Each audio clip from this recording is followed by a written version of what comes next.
What is up, everyone? Welcome to Nothing But Professional. I am your host, Jacob Terrell, and remember, we are here every single Wednesday and Friday at 12:30 Mountain Standard Time. And also, just guys, so you guys don't forget, I do put up a new video every single Saturday. It is uploaded at 12 p.m. Mountain Standard Time as well. So if you miss one of these videos or miss those videos, all of this is going to be on my channel. Also, remember to hit that subscribe button and hit that notification bell so you all know when I'm going live and whenever I'm getting a new video. In addition, make sure to follow all my social media. All my usernames are right below, and the links are in the description below for as well. So let's jump right into this video. I have a very special guest with me, a good friend of mine. He is the sports editor here at NAU for the Lumberjack. He basically runs the sports side of the newspaper. He has also had a couple shows on KJack Radio. He's been on air with me a couple of times. And he's also participated in NAZ Today, which is our live TV show here. So you can check out all his links, all of his information, such as his articles, his Twitter, all the links are down below. So I want to give you guys a warm welcome and welcome to David Church. David, how you doing today, brother? I'm doing good, man. I miss you. I miss you too. It's been too long. Literally quarantined at my home in Chandler. Haven't been up to Flags since basically spring break. But I'm doing good, man. I'm just keep working, keep finding ways to stay busy during this crazy quarantine time. But everything's good. That's good, my man. What have you been doing like with sports lately? Like just in general with the Lumberjack. What has been something you guys have been striving to do so far? We're really trying to, I guess, think outside the box with ideas. Because, with how NCAA is going on, there's no more spring sports. Everything's been canceled. Everything's been either canceled or postponed. So we're really just looking for new things to cover. Like my assistant Cam, who was on the show last week, right? Yes. You are correct. He was on the show last week. He's been working on an idea of doing like a sports fanatic, like day something without sports. Like, how are you handling it? What are you doing to kind of fill that void in your life with no sports? I know from personal experience, I've been watching a lot of old like Olympics videos and marble races on YouTube. Dude, I saw that. That was actually, was that not like one of the more appealing things for you? Like the competition that you miss is filled by marble races. Don't knock it until you try it. It is incredible. I did see that. Everyone was claiming the blue one cheated. He was taking like steroids and something. I thought that was kind of funny. It totally juiced itself up to get itself some more roll. It's known. It's fine. It's perfect. It's okay. So we got some topics for you here today, guys, on the show. With the Patriots really looking to sign Cam Newton, it's been a big talk. There have been rumors he signed. There have been rumors he hasn't. They've been trying to get him. I'm not really sure. I think it's a smart move, at least for the Patriots. You have Bill Belichick. I know Cam Newton isn't known as one of the, I would say, very immature. Like he's kind of immature when it comes to different things in the league. He's even quoted one time saying that he would rather play video games than watch film, and that really would put some fear in me as a coach. But here's the thing. He's still an athletic freak. He has a pretty good winning record. He has a 60% completion percentage. But last year he was sidelined due to a foot injury, which really declined his season and let his backup Kyle Allen really kind of shine for a little bit. The Panthers did move on. They now signed Teddy Bridgewater. But in general, the moves that the Patriots are making to get Cam, is his career over, David? Or is this kind of a new start for him? Or are the Patriots just using him for a year to kind of move on and wait until they get a new quarterback? Because there have been rumors saying that they are going to pick one up in this year's draft. What do you think? I think this can either go two ways. Like you said, it can either be a career resurgence where he's back to his MVP days, or it's just going to be the same situation of he's just trying to stay in the league. Like, I think the Patriots could do no wrong in signing him. I mean, if he's asking for big money, he's obviously not going to get it because he's not the same Cam Newton that we've seen before. Exactly. He's not the same Cam that we saw in the Super Bowl 50 run. He's not that person. So it can go either two ways. He really can either apply himself and be like, look, I'm still a great quarterback. I still can do what I need to do to help a team win. See my track record, He could do a great job with that. But at the same time, he does carry a lot of baggage. We've seen how he has some behavioral issues. We've seen how sometimes he does not, fully commit himself to being the best. And it really shows on the field. He has some emotional, sometimes he gets too emotional during games. His touchdown interception ratio isn't the greatest. It's not. It's so it really can go two ways. I think the Patriots should sign him just to see what can happen because you never know. You never know what can actually happen. He's not going to require a huge contract. Sign him to a 1-year deal. If it works out, sign him for another year. If it doesn't, wait till the next time you have a quarterback. You're going away from a quarterback who has been your franchise guy for at least over what 10 years, almost 20. Exactly. So it really is to the point where you're in that test run right now. You're not going to be the same Patriots everybody sees in the postseason and the playoffs that everyone expects to be there. It's a new time. It's a new age. You have to try new things and see what sticks. So I think this definitely could be an opportunity for them to try something else. And if it works, awesome. If it doesn't, wait for your time to find the new franchise QB who's young and kind of has those Tom Brady qualities. Because I'm sure Robert Kraft is trying to look for that new guy where he can go like, that's my next Tom Brady. Like you got to find somebody who has that instinct, who can win for them because that Patriots team is known for winning. So they have to find that guy. Is Cam Newton it? Possibly. It depends. But you just have to find out and see what sticks. Exactly. And I think if there's going to be any single coach in the NFL that's going to be able to mature Cam Newton a little bit more than what he is usually acting like, it's going to be Belichick. But to be honest, a lot of that I believed with what was going to happen with Antonio Brown. They signed him for one game. He scored a touchdown for him, and they let him go right after.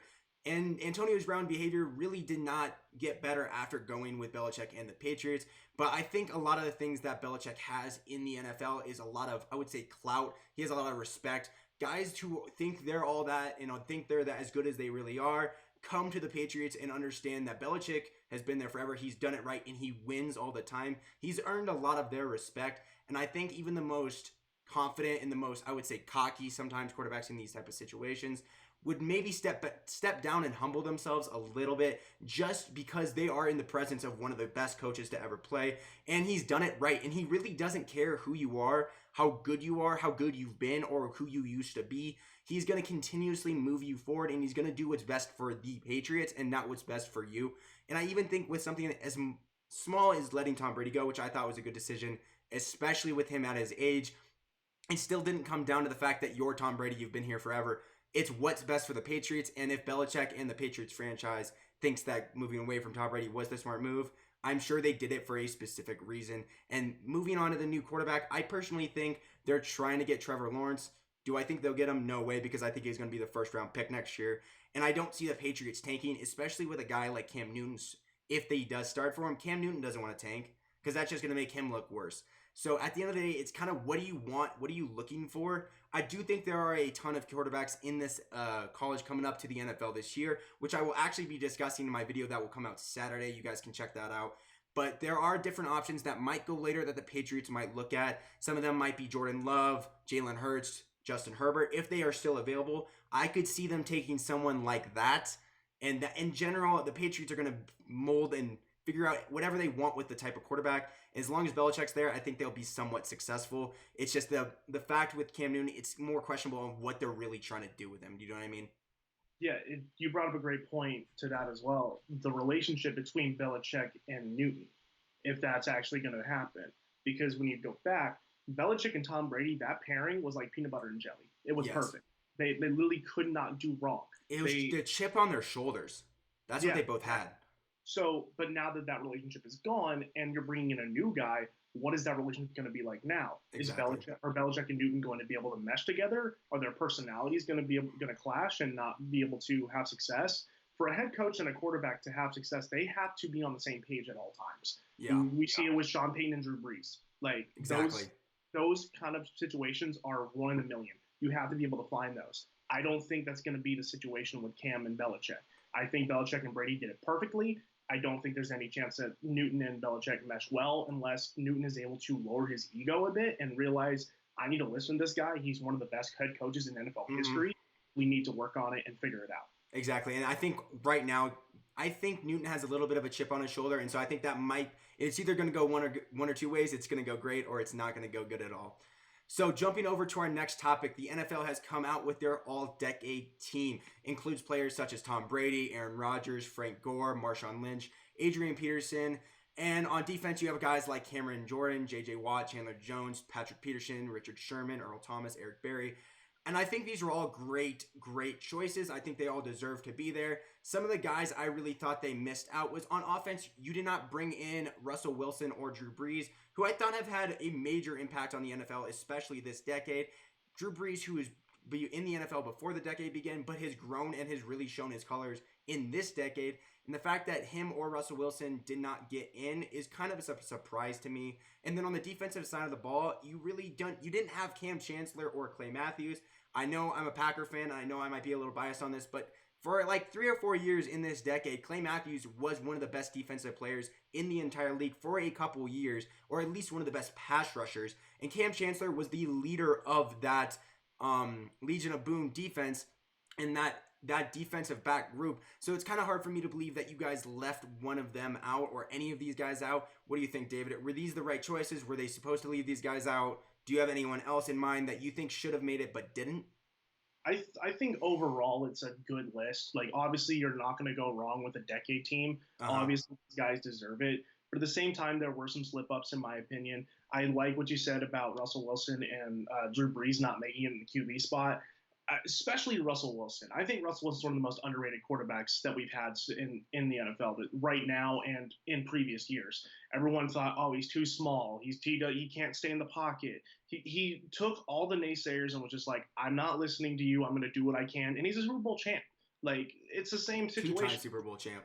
Exactly, 2 times. Like, he understands the game, and I think he would be a great addition to the all-decade team.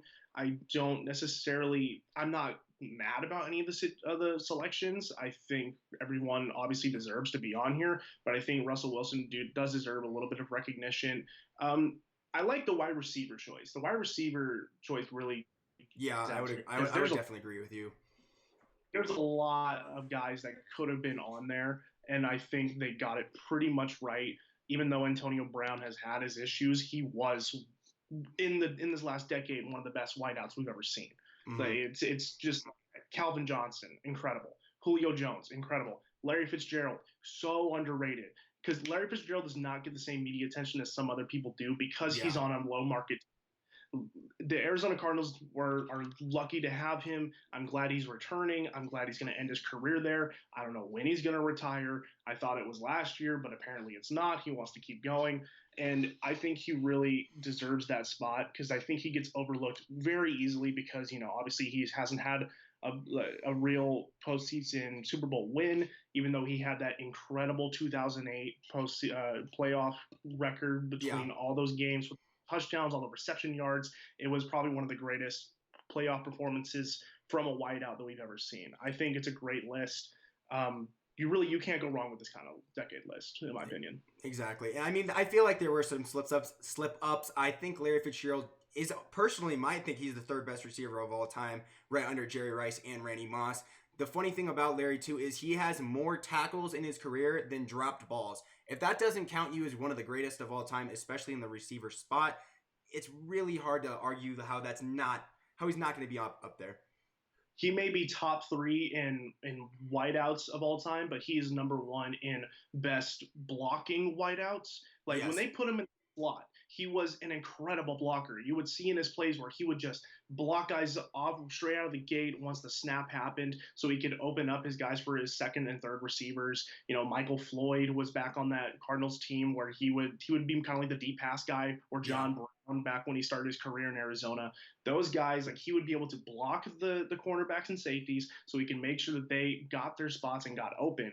That's a criminally underrated stat for a wide receiver. If you can block for your other receivers and help your team win, you should be deserving of a top list. Exactly. Yeah, exactly. So jumping over to our 3rd topic of the day, we have the winners and losers of the offseason so far. There have been a lot of big trades. I've kind of looked into a few. I think the Cardinals acquiring DeAndre Hopkins from the Texans was a huge step up, and finally one of the best moves I think Arizona has done in the past little while. One of those risks they went out and took. I love the Bucs with Tom Brady. I'm not sure about his skill, but we've talked about that in the last show about what his veteran experience brings. The Panthers with Teddy Bridgewater, who I thought had an incredible season last year and showed that he's still a great quarterback. And I think if he continues like he did last year with the Saints, I think he'll continue to really shine. We also have the Ravens. I think Calais Campbell. Ravens still are one of the best teams in the NFL and are going to be. They're young. They have a bright future ahead. They have some veterans on the team. I think the addition of Calais Campbell on that defensive side of the ball is going to really help them, especially in different types of defensive situations. The Bills, who I think are more underrated, they aren't there yet. They really do have a good chance of becoming one of the best teams in the NFL. But with their addition too of Stephon Diggs, that offense is going to get even better. And Josh Allen is going to have a different weapon to throw to. So I think that was a great addition. The Saints move on with Emmanuel Sanders. They grab him, which I think coming from the 49ers, they're both solid teams. A solid quarterback, solid running back. He's going to be lining up again with Michael Thomas on the other side of the ball. You have a guy who's going to be able to run routes on the other side with Michael Thomas and get different opens and get different looks because a lot of guys are going to be focusing on Michael Thomas. And also you have Titans who got Jack Conklin. I think that's how you pronounce his name. He's an offensive tackle. And I think helping Derrick Henry as much as you can as well is going to be super big. Some of the losers, in my opinions, I think the Texans somehow letting go of DeAndre Hopkins was a huge mistake for them. They got Brandon Cooks for it, but in reality, Brandon Cooks is not DeAndre Hopkins, no matter what you say. He's a solid receiver, but you aren't replacing the same guy. You are just getting someone who's not as good. The Rams, they lost Todd Gurley, which is a huge hit for them, and they're just too old. The Super Bowl contending Rams 2 years ago do not feel like the same team they were. And personally, from my personal experience, and just because it's my favorite team, the Green Bay Packers have not done a lot this offseason. They really haven't done anything at all. They are looking to get Jefferson from LSU, the receiver, which I think might help. They're also looking at Moss, but the best move I think they did make was getting rid of Jimmy Graham. But getting rid of someone doesn't help your team. It just kind of gives you more money, which I want to see what they want to do with that. David, who are some of the winners and losers of this offseason for you? The first one that comes out straight out of the gate for me is the Cardinals. Like, think about it. This team was bottom feeders, not only in the NFC West, but in the NFL. They haven't had a great team in a while, but now we're starting to see what is coming from. To get DeAndre Hopkins, who has been one of the best up and coming wideouts in years past, and now it's an incredible choice. And they got him for nothing, literally nothing. They gave him David Johnson, who's a contract they've been trying to get rid of. Yes, they've been trying to because they picked up Kenyon Drake from the Dolphins last season. He had a great kind of stint with them during that remainder of the season with the Cardinals. I think he's going to be a great addition for them in the coming years. And David Johnson has kind of been the guy in the past who is just not been. He was an amazing rookie season. Incredible rookie season out of the gate. I believe he was a second rounder, if I'm not mistaken. But he's somebody who definitely brought eyes to him when he came into the league. But now it's just kind of he's been barraged by injuries and he's had those issues. So they've been trying to get rid of him forever. They gave him a couple picks here and there, but I mean, it's just not going to be. It's literally a steal. And to me, it's a complete steal. And for the Texans, they're an absolute loser in this situation. Not only because of the trade, but what they did after it. To get Brandon Cooks, yeah, he's a good wideout, but he's, like you said, he's not DeAndre Hopkins. Exactly. He's not a guy that I think can lead a wide receiver core. He's not that kind of person. And I don't know what Bill O'Brien is doing. I don't know what he's trying to do with this team. You got a great mobile quarterback with Deshaun Watson. You're trying to put weapons around him. You just took one of them away and are giving him, I guess, a smaller impact weapon. It's just the Texans are not going to be the same team as they were. I don't think they're going to make a decent playoff run. It's just not going to be a good look. The Ravens are still, like you said, one of the best teams in the NFL right now. To get Calais Campbell, who is on the older side, he's kind of towards the later end of his career, but Calais Campbell is still a dominant force. The dude is tall, the dude is big, he's intimidating, and he can go after any quarterback and get it done on the ends. I think the Ravens are definitely something to look at because Lamar Jackson is coming into his now third year, but second year as the real starter, the pinpoint starter. Lamar Jackson is changing the game on how quarterbacks play. Exactly. It's becoming the situation where you don't have to be the same, and you can describe it as just boring in the pocket, throw it. You can make plays on your own. It's like a point guard in basketball. You have to be able to make your own plays and set up your teammates. That's what he's doing for himself. He's finding where the pocket is collapsing and he's able to move around and make sure that he keeps the play alive and helps his team move down the field. So I think the Ravens are still going to make a great run. It depends on who they get matched up with in the AFC. The Bucks getting Tom Brady, obviously, it's Tom Brady, but at the same time, is this the same Tom Brady? It's going to Yeah. be really weird seeing him in a Buccaneers uniform of all things. Yeah, seriously, that's gonna be a big shock. I think the hitting thing with that though is look who the head coach is of the Bucks. Bruce Arians is an absolute quarterback whisperer. We've Yeah. seen so many people that he's worked with: Andrew Luck, Peyton Manning, Ben Roethlisberger, Carson Palmer.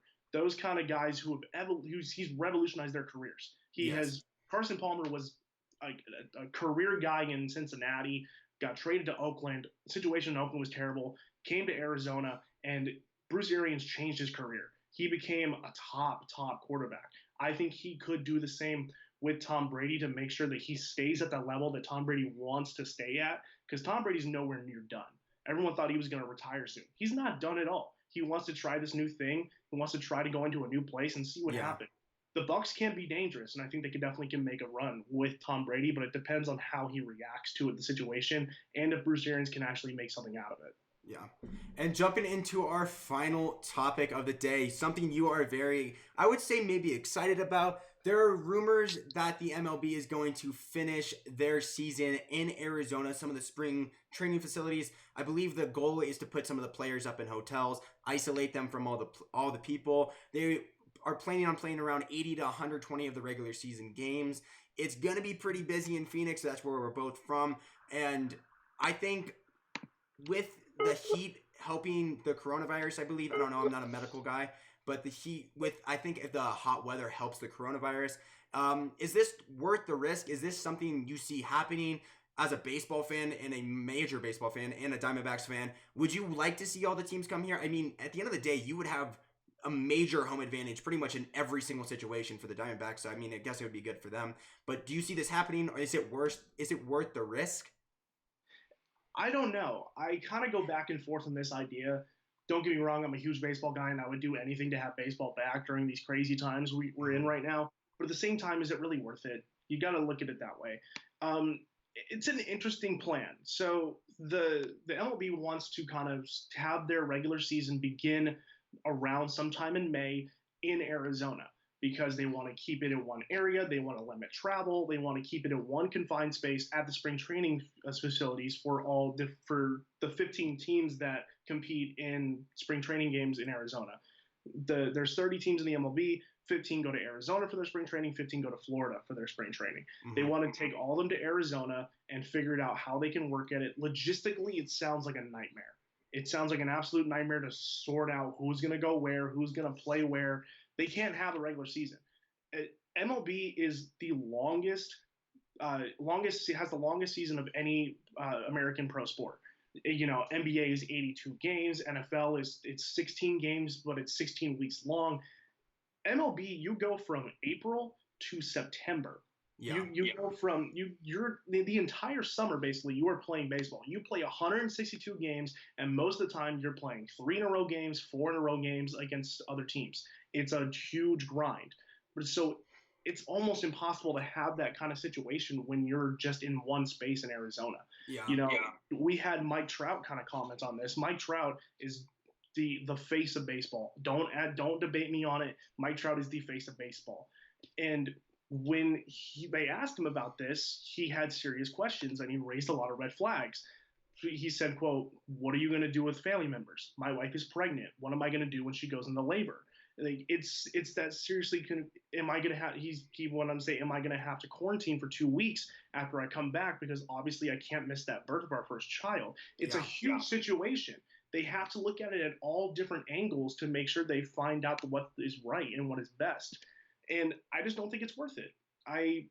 Don't get me wrong, I'm an Arizona boy. I love my baseball. I would love to go and check out like all 30 teams and how it would work out. That'd be fun. At the same time, there's no way they're going to limit fans. They're not going to allow fans into the stadium because of everything that's going on with just it's an absolute mess. So I don't think it's actually worth it.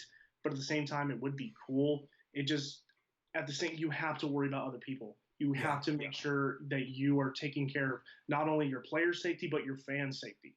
It has to be that situation. I think the only way we're going to get not just baseball, but any pro sport back is when the CDC and everyone that is involved with all this stuff says it is okay, we are good to go. I think the only way we get pro sports back is if someone gives them the green light. And right now, it can't be decided by the own pro sports. It has to be given by the people in charge who know best about this situation.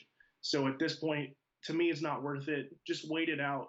I think we can hold on for a little bit longer because then the longer we wait, the more awesome it'll be when everything comes back, and the more excited we'll be about it. This just, you have to make sure you're doing everything right to stay safe. I would definitely agree with you on there. Well, David, that is all the time we have for today in this show. I want to remind you all to make sure, if you want to check out any of his articles, any of his stuff, check the links are below in the description. His Twitter name is right under his name right there. You can check him out. He's a good friend of mine. He's always on Twitter, always talking sports. He's got some pretty cool articles as well. For me, you can check out my website, jacobterrell.com. That will give you access to literally everything I do. It is the best place to go to get connected with me and kind of see updates of what I'm doing and different videos and different things with Nothing But Professional. Also, make sure you guys check in. We do have a show coming up this Friday at 12:30 Mountain Standard Time, the same exact thing. It's going to be this continuous this week. Make sure to check out my latest video, which is going to be published on Saturday, and all of that. And make sure if you want to follow me on social media, my links again are below. Thank you again. Thank you so much, David, for joining us today. We really appreciate it. Awesome. Thanks. You have a good one, all right? Yeah, you too, bro. Stay safe.